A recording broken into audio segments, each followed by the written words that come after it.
बेहतर बहन जी की सरकार रही है। देखिए उसमें गुंडा राज माता की जय हो। गौ हत्या बंद हो। वो गौ माता से शादी तो मर जाती वो सही हती। और रोड पे डरी डरी महीनन तहत योगी बाबा पानी धरवे के भोसा धरवे। बताओ हमें। लेकिन साथ में ये नहीं देखा कि अपने इंडिया का एकमात्र वो इंटरनेशनल सर्किट जो F1 फार्मूला रेस 1 का है वो ऑल इंडिया में एक है। वो बहन जी ने बनवाया, वो भी यूपी में बनवाया। तो वो फक्र की बात नहीं। परिभाषा बाबा जी से पूछिए कि अकेले बाबा बने से ये गेरुआ वस्त्र रंगने से बाबा नहीं हो जा। संत का भी पूरी संत का मतलब क्या है? संत का मतलब है संत बिटब सरिता गिरधरणी और पर हेत नहीं की करनी। और बाबा जी का स्वाद ही नहीं है। ये बहन जी को लाना चाहते हैं। 100 गाड़ी हथियों में 112 गाड़ी बढ़ा देते हम मान जाते। बाबा जी तुम में बुद्धिजीवी हो। सरकार रही है तो यूनिवर्सिटी खोले गए हैं, बहुत ज्यादा विद्यालय खोले गए हैं। स्वास्थ्य व्यवस्था जो इस समय जो स्वास्थ्य व्यवस्था चरमरा गई है, अब आने वाले समय में बहुजन समाज पार्टी उसको गिरफ्त करेगी और बाकी दोनों सरकारों से हमारी उम्मीद खत्म हो गई है। से संबंधित खबरें देखने के लिए हमारे खबरों को लाइक और चैनल को सब्सक्राइब जरूर करें। यूट्यूब पर सर्च करें द न्यूज़। मैं से बात करते हैं, ये बताइए कौन सी सरकार बेहतर रहती है? सबसे बेहतर बहन जी की सरकार रही है। देखिए उसमें गुंडा राज नहीं रहा। और जो पहले शुरुआत में थी कांग्रेस की सरकार, उसमें डकैतों को बोलवाला था। अब जहां बहन जी आई तो डकैतों को सफाया हुआ। सफाया होने के बाद ये प्रदेश स्वतंत्र हुआ, स्वच्छ हुआ। इसके बाद बहन जी ने हर विभाग में ऐसी योजना चलाई जो गरीबों की तबके तक चली। एक सिंचाई में ले लो तो पंप सेट दिया, इंजन दिया। स्वास्थ्य में ले लो तो अच्छी स्वास्थ्य व्यवस्था दी। श्रम विभाग में जो मजदूरों का विभाग चलता है उसमें बहन जी ने 26 योजनाएं चलाई थी। 26 योजनाएं चलाई थी। जहाँ सापा सरकार आई तो उसमें केवल 10 योजनाएं रह गई। योगी सरकार आई तो 4 योजनाएं रह गई। ये बहन जी को प्राप्त करते आए, इसलिए इस बार हमने मन बना लिया है कि हम बसपा को ही वोट देंगे। जैसे कानून व्यवस्था की बात करते हैं, योगी जी कहते हैं भैया हमारे शासनकाल में कानून व्यवस्था बिल्कुल एकदम चकाचक रही। अन्य सरकारी थी, सपा सरकार में और बसपा सरकार में गुंडा राज माफिया राज चला करता था, हमने खत्म किया। बहन जी की ऐसा लॉ एंड ऑर्डर था कि वहाँ से यदि आदेश आया तो चपरासी से लेके डीजी तक बिल्कुल लॉ एंड ऑर्डर में चलते थे। सीएम के ये आदित्यनाथ जी के जमाने में यहाँ कोई लॉ एंड ऑर्डर नहीं है ना। कानून व्यवस्था ध्वस्त है बिल्कुल। हाँ, अच्छा ये बताइए बहन जी तो 10 साल से नहीं आई, कैसे लाए? 10 साल से नहीं आई तो 10 साल का डिफरेंस तो देख लीजिए कहाँ पहुँच गया यूपी। 10 साल बहन जी नहीं आई तो 20 साल पिछड़ा हो गया। 20 साल पिछड़ा हो गया। और क्या? वो कैसे, जरा बताइए। इस कारण से कि जो मजदूर से जिनको योजनाएं मिलती थी वो न मिली। और जब न मिलने के बाद भूखों की कगार पे आ गए, उनके बच्चे न पढ़ पाए। यहाँ कोरोना आ गया, कोरोना में कमाने गए, वहाँ से आए पैदल चले, मजदूर रो रो के आए, बच्चे भूखों मर गए। ये योगी सरकार है। ये सरकार नहीं। कोरोना में तो कोई भी सरकार हो, सरकार की व्यवस्था भी तो थी कि उनका व्यवस्था करती, साधन देती, भोजन देती। 5 किलो गल्ला में 1 महीने एक व्यक्ति नहीं खा सकता, नहीं खा सकता। हाँ भैया फ्री तो दे रहे हैं, कम से कम कुछ तो कर रहे हैं। तो फ्री दे रहे हैं तो क्या हुआ है? तो हमारा कर का यदि साबुन लगाएंगे तो सरकार को टैक्स देंगे। खाना खाएंगे उसमें तेल लाएंगे तो सरकार को टैक्स देंगे। कपड़े लेंगे तो सरकार को है तो हमारी व्यवस्था। क्या पहले योगी जी देते थे जब मठ में थे? नहीं देते थे। आज ये योगी जी मठ से कहते थे कि आइए इधर घंटी बजाई तो घंटी बजाने जाते थे, ना कि दरोगा निलंबित नहीं होता। जब हमने उसको अधिकार दिया तब उसको अधिकार मिला।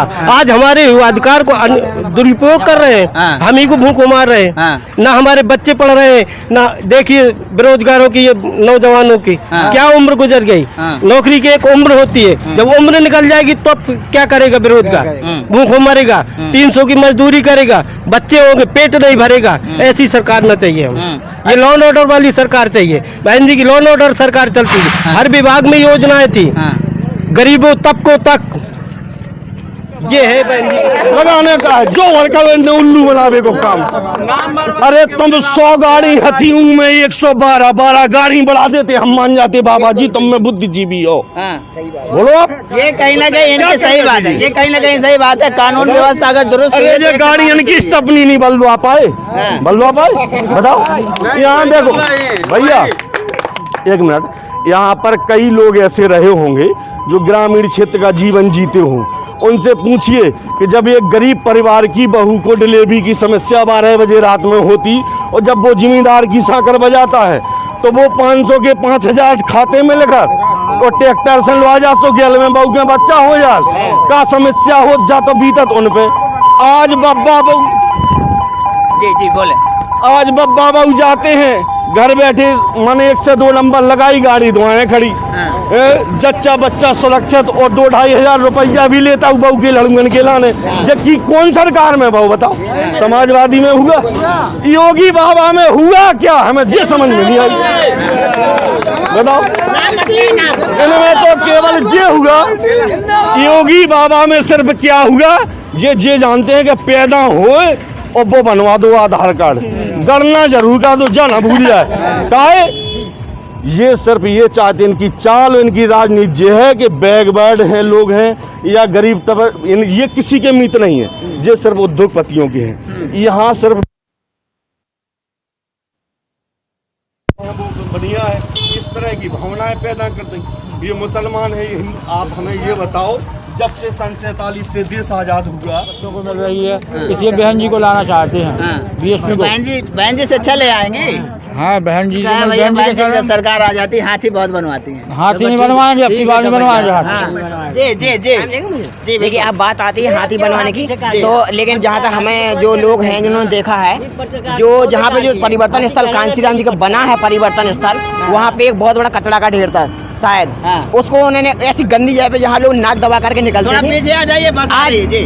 आज वहाँ यहाँ मालूम अपने यहाँ इंडिया से नहीं बाहर से भी लोग जो मानते हैं वो भी यहाँ देखने आते हैं। तो अगर बहन जी ने हाथी बनवाए हैं तो हाथी तो विश्व हो रहा है ना, वर्ल्ड भी मानता है उसको कि भारत का विश्व धरोहर। उनको पार्क दिखा, सब लोगों को पार्क दिखा, लेकिन साथ में ये नहीं देखा कि अपने इंडिया का एकमात्र बुद्ध इंटरनेशनल सर्किट जो F1 फार्मूला रेस 1 का है वो ऑल इंडिया में एक है, वो बहन जी ने बनवाया, वो भी यूपी में बनवाया, तो उसको फक्र की बात नहीं है। हाथी बनवाना निंदा की बात सोच लिया, लेकिन जो रेस का सर्किट बनवाया वो नहीं देखता कोई। अच्छा करीब सुनिए, मैं करीब ये राठ विधानसभा में करीब 50, 60 या 70 गांव में घूमा। अधिक काफी गांव के लोगों ने कहा कि भैया जब बसपा की सरकार आ जाती है तब हरिजन एक्ट बहुत एक्टिव हो जाता है। भैया मैं ये कह रहा हूँ कि वो लोग कहते हैं जो अनपढ़ और गवार हैं, नॉन हरिजन अगर कोई हो तो हमें ये बता दे किसको हरिजन एक्ट लगा। बात वो नहीं है, हरिजन एक्ट भाजपा सरकार से कोई लेना देना नहीं है, वो एक संविधान का कानून है, वो आज भी लगेगा, किसी की भी सरकार हो, जो है एक्ट तो है, उसमें सरकार से कोई मतलब नहीं है, सरकार भी नहीं, वो सोच है इंसानों की। भाई हम कहते हैं कोई भी बता दे अपर कास्ट का यहाँ पर होगा, वो बता दे किसको लगा हरिजन एक्ट, ऐसा कुछ नहीं, मानसिकता बन जाती है, छोटे लोगों को दबाने की कोशिश की जाती है कि भाई उनके सरकार में इनको दबा सकें हम, वैसा कुछ नहीं है। जो है कि हमारी सरकार आती है, हम थोड़ा बहुत बाहुबल दिखाना सबको ही चाहता है। जैसे मान लीजिए आप जी ने अपने शासनकाल में गरीबों को रोजगार दिया, अनपढ़ लोगों को नौकरियां दी, सफाई कर्मचारी देखो आज उनका 25-30 हजार जो महीना मिल रहा है, उनका घर चल रहा है, वो अपने बच्चे अच्छे से पढ़ाए कहाँ थे जब कॉलेज ही खोल नहीं रहे, शिक्षा बिल्कुल ध्वस्त है।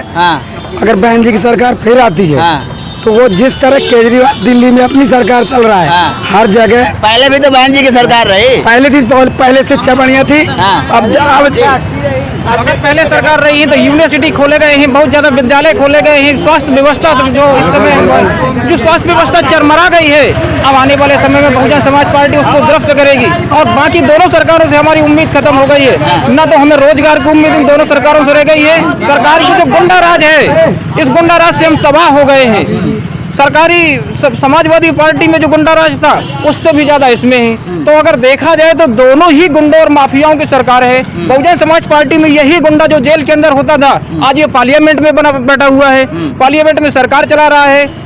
और अगर राशन की बात किया जाए, 100 रुपये का राशन देते हैं, 250 रुपये का प्रिंट लगाते हैं, अपने नाम पे फोटो लगाते हैं। अगर सरकारी राशन दे रहे हैं या सरकारी फंड से दे रहे हैं यहाँ पे, तो अपना प्रचार करने का मतलब बनता है। जैसा आप कह रहे हैं, सुनिए, कह रहे हैं भैया बीएसपी की सरकार बेहतर थी, बीएसपी की सरकार रही करीब 10 साल पहले रही, क्या किया बुंदेलखंड के लिए, क्या किया हमीरपुर के लिए? बुंदेलखंड में काशीराम और कॉलोनिया का आप देख लीजिए, गरीबों को मकान दिया, घर जमीन दी और रहने के लिए जगह दी उनको। इसके बाद बहुत सारी योजनाएं, विद्यालय खोली, आपकी स्वास्थ्य व्यवस्था दी गई, आपकी एम्बुलेंस की व्यवस्था दी गई, ऐसी जैसी व्यवस्था एम्बुलेंस में दी सरकार ने उसको बिल्कुल ध्वस्त कर दिया। सरकार की जो दोहरी नीति है इस सरकार की, अब इसको नहीं चलने देंगे।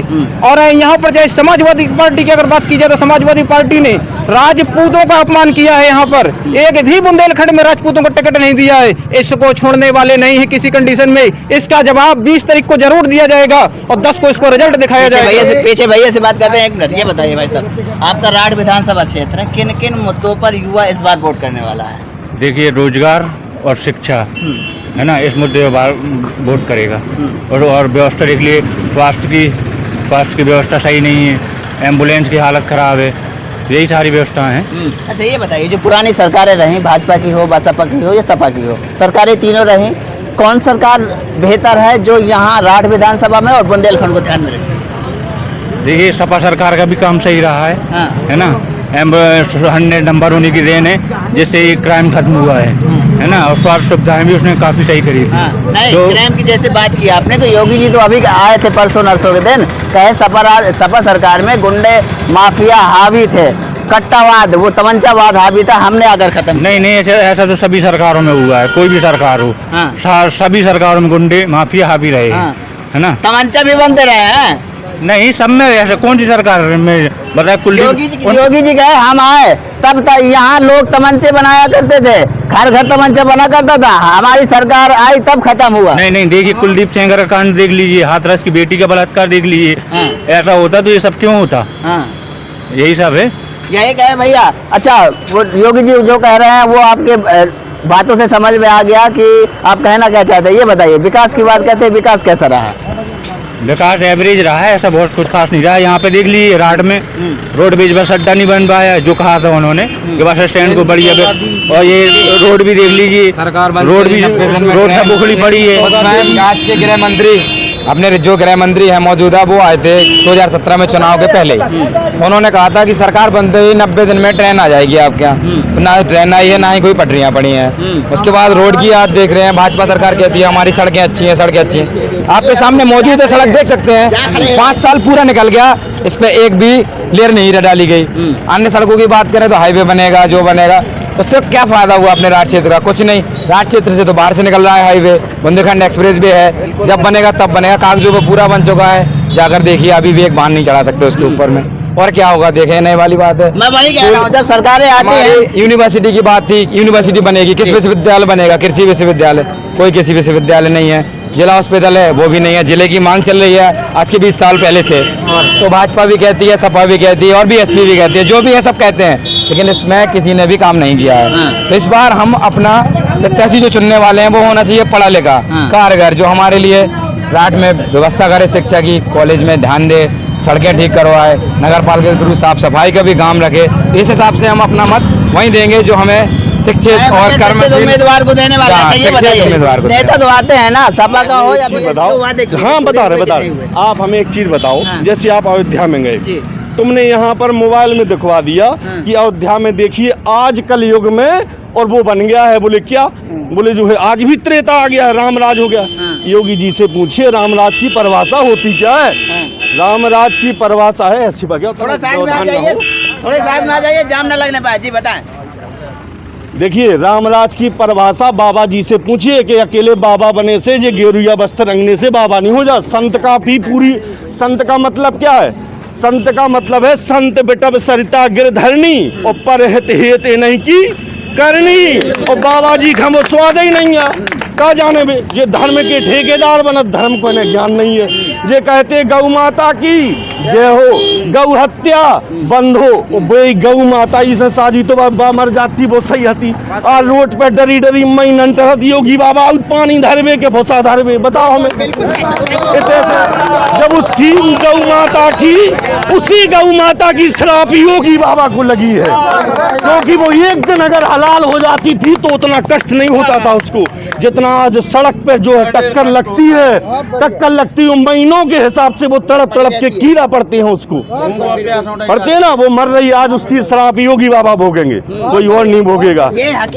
सुनिए, केवल 60x60 की मंच पे खड़े होके बोले खेत पर किसान और बोले सीमा पे जवान, कहने से नहीं हो जाता। उनकी व्यवस्था देखिए, जब घुटनों खड़ा घास वहाँ पर किसान रात में 12 बजे खड़ा, परिवार घर पे है, बीवी बच्चे घर पे हैं, वे वहाँ पड़े, ठीक है। सांप बिच्छू कौन खा रहा है, कैसे वो अपनी फसल बचा रहे। उसके बाद बताओ आप हमें दलहन तिलहन आज जो है 10 साल पहले 10,000 का कुंतल बिक गई, तुमने 2200-2300 में उर्दा खरीदे या नहीं खरीदे? क्या किया तुमने बताओ किसान के साथ? तुमने एक झांसा दिया, बोले आप मेरे भाइयों बहनों, यानी एकदम उल्लू बनाने वाली बात। आप थोड़ा सब्र करिए, मेरा साथ दीजिए, हम तुमको 15-15 लाख ये जो ब्लैक मनी आनी है ये तुम्हारे ही खाते में तो जानी है। जीरो से खाता खुलवा दिया। आज उनसे पूछो कहाँ गया वो खाता, कहाँ गया, कहाँ गए वो मोदी? शर्म नहीं आती इनको? मंचों पे आ जाते हो जो है बोलते हैं कि तुम उसी मुँह से क्या कह गए। आज जनता कैसे तुम पे भरोसा कर ले बताओ आप, जो तुम पिछले कुछ नहीं कर पाए, आप क्या करोगे? क्या करोगे? मौका दिया है करने का, ये चीज है। ये हकीकत है। बुंदेलखंड आज भी बड़ी समस्या से जूझ रहा है। बुंदेलखंड का ये गौ भैया कह रहे हैं डबल इंजन की है, डबल इंजन की भी नहीं है। ये गिनती में भूल गए, इनके डबल इंजन नहीं है, और भी इंजन है। डबल टेबल तो अकेले उत्तर प्रदेश के हैं, दो बे है डिप्टी सीएम, एक सीएम, 3 इंजन तो इतना ही लगे।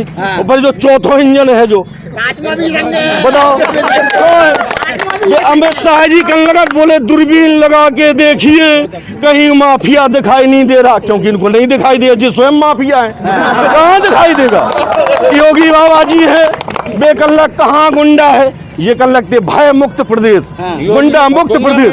इन्हें अब जोई पतौनिया के जो भय मुक्त भाव कैसे हैं, जो केवल सिर्फ वो केवल 12 से 17 में जो माननीय अखिलेश यादव जी की जो सरकार आई थी और जो उनने जो 100 नंबर का काम किया था, उसमें जो है गुंडा राज खत्म हुआ है, क्योंकि 20 मिनट में पुलिस मौके पर पहुंच जाती है। पहले क्या था, गरीब व्यक्ति आदमी जैसे गांव देहात में कोई सताए जाते थे जिम्मेदार या बड़े लोगों से, तो वो बेचारे क्या है कि जाते थे थाने।